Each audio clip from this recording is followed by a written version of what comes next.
The headline there, land of the almost free. It's a pretty good one from the Herald Sun this morning, I've got to say. And look, it's been increasingly fierce, the debate between, well, the barbs, I guess, thrown across the political aisle between Daniel Andrews and the federal government. And what's it's really shown is how powerless the federal government is when it comes to closures in Victoria at the moment.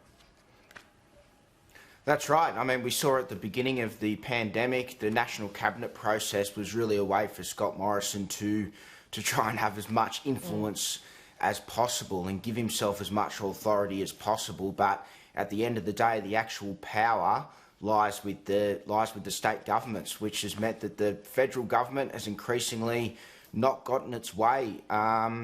You know, in these arguments, not just in Victoria, but also in Queensland and Western Australia. So it was. I can understand if you're the owner of a pub in Melbourne, and you know AFL Grand Final day's coming up, and you think that this could be a way, in a COVID-safe way, for you to get your business up and running again. It'd be a very, very disappointing announcement.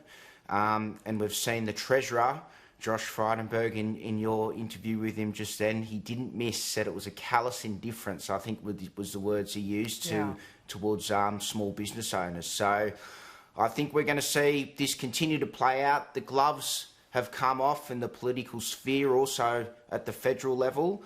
So, you know, the old ways of working together and the kumbaya, sort of no politics, I think that's a thing of the past. Yeah, it's certainly gone out the window this morning, and I did note the difference in language, you might say, from Josh Frydenberg this morning. He's certainly not holding back now. That perhaps that came after Daniel Andrews, without naming names, at the weekend said that some politicians are from Victoria but not for Victoria.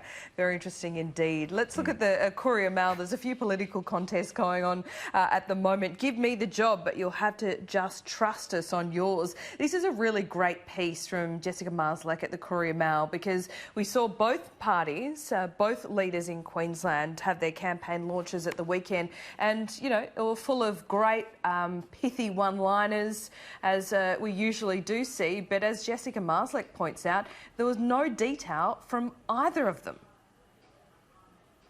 That's right, and I am actually staggered that the state government, the Palaszczuk government, to put euthanasia at sort of the centre of its re-election pitch yesterday. You know, said that it would. I just don't know why they felt they needed to open that can of worms. They're already ahead, according to the polls. There were some great numbers for Queensland Labor on the confidence the public has in them compared to the LNP in creating jobs, particularly out of southeast Queensland. Some of those numbers were very interesting. So I just don't see why they decided they'd open themselves up to potentially a fear campaign against this. But it looks like it looks like it's going to be a tough road ahead for the LNP. Deb Franklinton had Scott Morrison campaigning. He's obviously popular in Queensland, but you sort of get the sense that she's not cutting through particularly well. Yeah, and look, we've got to remember that Anastasia Palaszczuk only does have a one-seat majority in Queensland. Those seats around Brisbane are pretty difficult for the LNP to grasp, though, and to steal from Labor. So, look, it'll be one to watch for sure.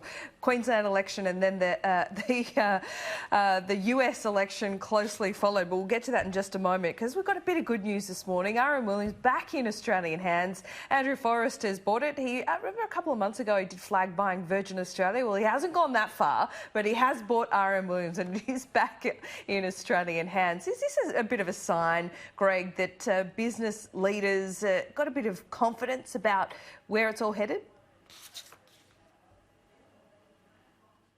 Get a bit more parochial and, you know, and keep traditional Aussie companies in Australian hands. But, I mean, Twiggy, he sure knows how to make a headline for himself. I mean, if he's not saving rugby union, then he was saving Australia from coronavirus with trying to get all those tests in.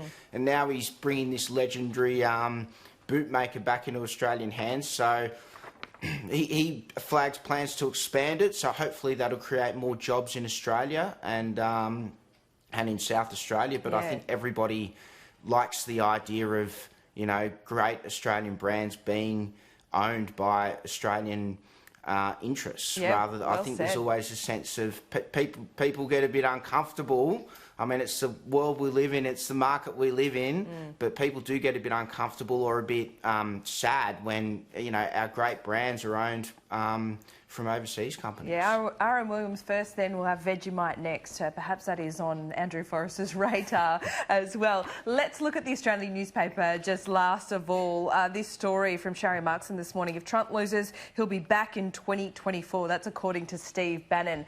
Well, we've had the October surprise, Greg. That was with Donald Trump getting coronavirus. That was certainly a surprise, but we've still got a couple of weeks to go. There could be another yet, and this could be the one.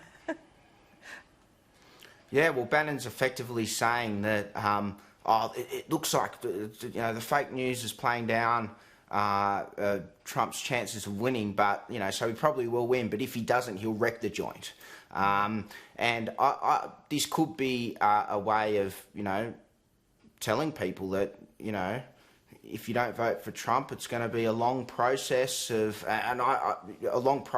instability in the United States, and that could scare some people. I don't know whether that tactic will work, and I'm not convinced if Trump loses that he will go to all these extra measures to try and stay on, and I certainly don't think he'll run another election. However, I've got some predictions on Trump wrong in the past, including before the 2016 campaign. Yeah. So haven't we all, I do Greg? have to keep that in mind. All?